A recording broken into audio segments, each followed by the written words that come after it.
Hey guys, and welcome back. It's that time of the year again where we get through 10 players that Saudi Arabia has paid for a try and sign for Newcastle. It is upcoming summer transfer window. Now, due to the fact that we are in the Champions League, it would make it easier for us on paper to actually go out and sign all the players we want to sign.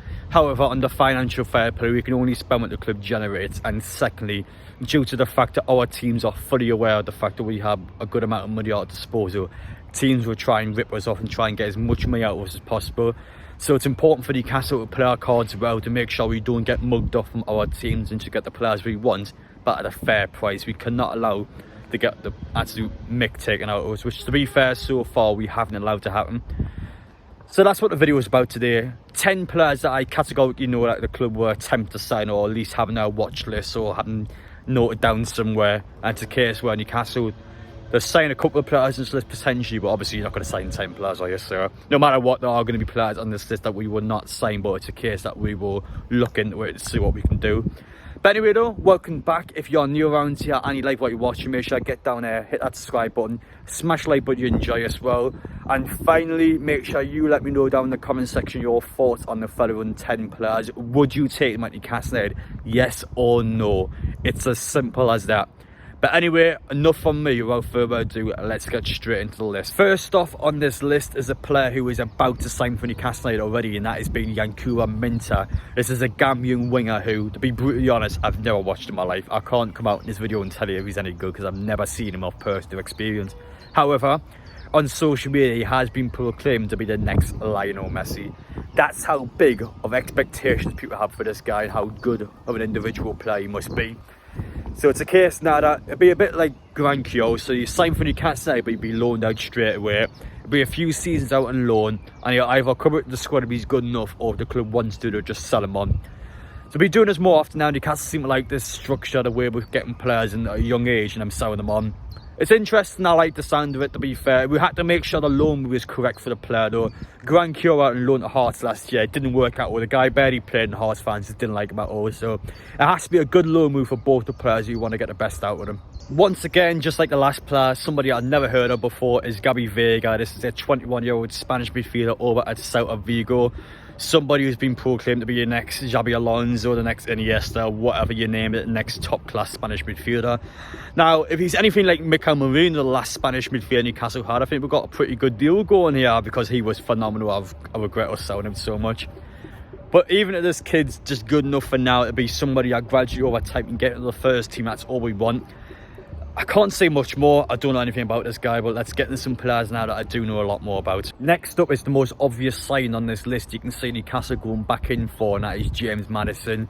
This was a player in Newcastle who last summer had put 2 official bids in for him. Both of them were rejected by Leicester City. Well over £40 million were put in for the player. Leicester said no. They are now in the Championship, meaning that Maddison has to leave the football club. There's no way he's staying. He wants to play in the international team, so it's a case where it will be tricky because I think he's quite a high-in-demand player. A lot of teams in world football want to sign him, but he's class. Even what feels like a bit of a poor season for him, I mean, he's still got 19 goal contributions in 30 matches.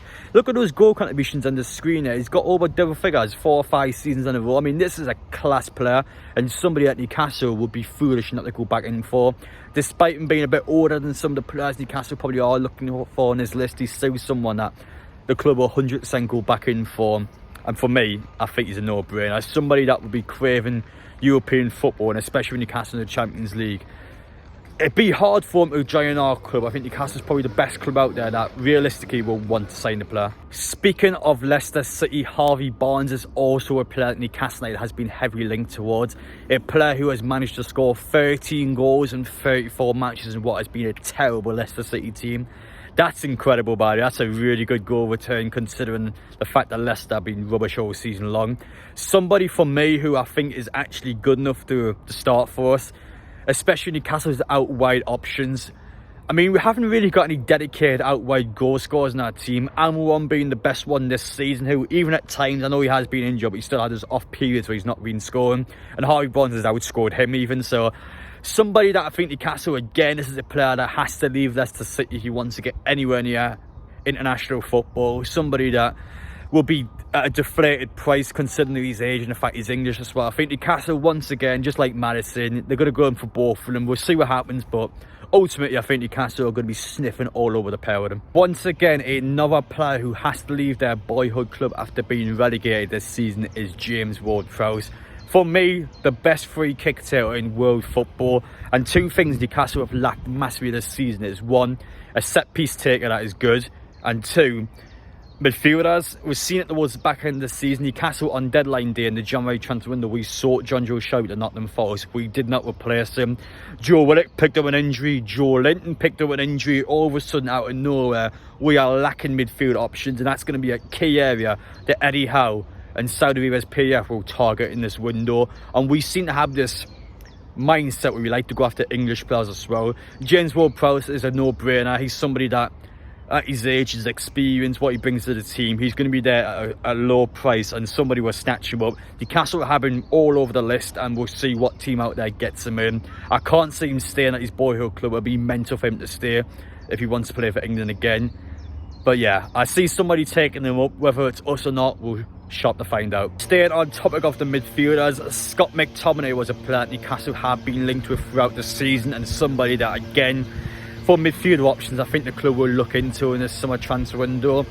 Now, for me, I'm not a fan of it, to be honest. Now, the way I kind of look at these options out there is, does Scott McTominay improve on what Newcastle have in their starting 11? For me, he doesn't. Bruno, I think, is a better player. Joe Linton, I think, it's a better player. And Longstaff, and you could just argue on par each other, if not Longstaff being better. So, I mean, all you could do really is be a squad depth player, which is silly because you wouldn't really sign a player out there to be squad depth. You would only sign a player for a decent amount of money if he's going to be good enough to start for you. And for me, Scott McTominay is not good enough to do that.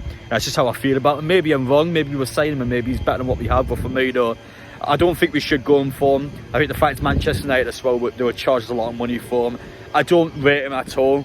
But however, the next Scottish player I mentioned, I do actually rate a little bit. The next player being Kieran Tierney from Arsenal, the left back. Now, due to the fact he's already leaving Arsenal in this window, it's actually quite easy to go in for him to strike a decent deal with Arsenal.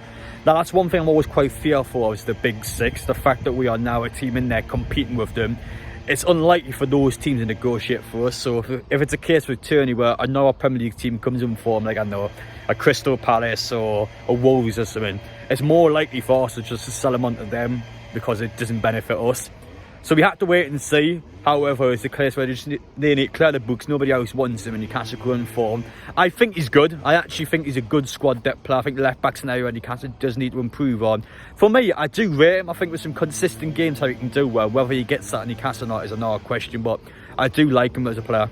Now, normally when I do these videos, I'm going through 10 players that the PF wants to say. I normally stick one outside option. That sounds a bit ludicrous, but on paper, it's somebody that I think would be a good fit for Newcastle and I think would be available to buy due to the fact of how bad Chelsea have been. That's N'Golo Kante. Wow, remember how good he was a few seasons ago. I imagine a prime Kante alongside Bruno and Joe Linton. That has to be one of the most disgusting midfielders I've ever seen. Just Kante being behind those two. Oh my God, that would be such a good fit. So I'm hoping to God that Newcastle are going to be going for a player like him. He's a player I can't see leaving Chelsea. They've had such a poor season. Chelsea had to clear their books a little bit. They had to get rid of some of the players that they're not necessarily a fan of anymore in order to improve the squad they have and to get themselves back up that hill because they've had such a piss poor year. For me, Kante is next to none when it comes to ability. He's such a good player. He's already won multiple Premier Leagues for multiple different clubs. If we can get this one done, get it done. I can't stress how good of a player this guy is. And he's somebody that I can't see leaving Chelsea this window. You know, they've had such a terrible season and it's, I tell you what, outside option, but I really fancy us to get this one done in the case of midfielders. We need a midfielder desperately, and one on paper I don't think's mental. One player does not seem to go away whatsoever when talking about Newcastle linked transfers in this window, and that's been Dominik Szoboszlai over in Germany at RB Leipzig. So this is a player that, in the press conference, journalists were asking him, oh, he's definitely staying at RB Leipzig. And he actually came out and corrected the journalist, saying, I'm not 100% staying. I haven't made my mind up yet. And he's implying that he is willing to leave the football club in this summer window. He's somebody that just seems to be constantly knocking at the door at Newcastle. We need an out-wide player. He's a player that keeps popping up, a young, up-and-coming player. He's had a good season at Leipzig. A player that's available for not a ridiculous amount of money. Somebody there that I think Newcastle probably will go in for. the fact he's been linked this much, I don't think it's a coincidence. I think the club is looking to get him in. We'll see what happens.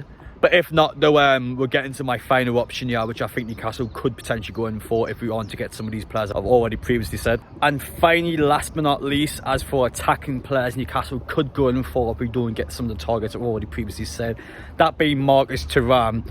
So Moussa Diaby we actually tried to go in for last summer. However, the club has previously came out and said that we don't want to go for Diaby again. Thuram, though, is an option I've been like the look of. Somebody who's had a class season over in the Bundesliga. Again, sort of fits this Newcastle bill. We seem to like going for the Bundesliga outright players. Of course, we've got that Dominic Szoboszlai, and as I previously mentioned, Diaby. So it seems to be an area that we are scouting quite heavily in. And Thuram's had a class season. I've been a massive fan of him, and he's somebody at a young age where Newcastle, we could just cash it on. We can get him in, who is probably a better player, I would say, than Saint-Maximin, at least in terms of scoring goals. Somebody we can get in, potentially sell Saint-Maximin, get some money from it. It's a case where the club will work some things out. I know I made a video a couple of days ago saying that I do still fancy the club to sell Saint-Maximin. It's one of those ones in the back of my mind. I think it's a good one for the club, you know. It's something that, personally for me anyway, I think could potentially happen. So we'll see what happens anyway. The point of this video is just to get through targets the club will be going in for, not who we're actually getting in for and what we're actually doing. It's just a case where I'm telling you guys what players you should keep an eye on. So I fully expect Newcastle to go in for, if not all of these players, the large majority of them. So yeah, make sure you let me know your thoughts down below. Thank you all for watching. Enjoy the summer, I guess, and we'll speak to you very soon. But all the best. Apologies, my voice is a bit knackered by me. I've got hay fever and I'm standing right next to the bushes here, so it's definitely having a bit of a negative effect on us. But yeah, that's it though. Apologies for that. Take care, and I'll see you all in the next one.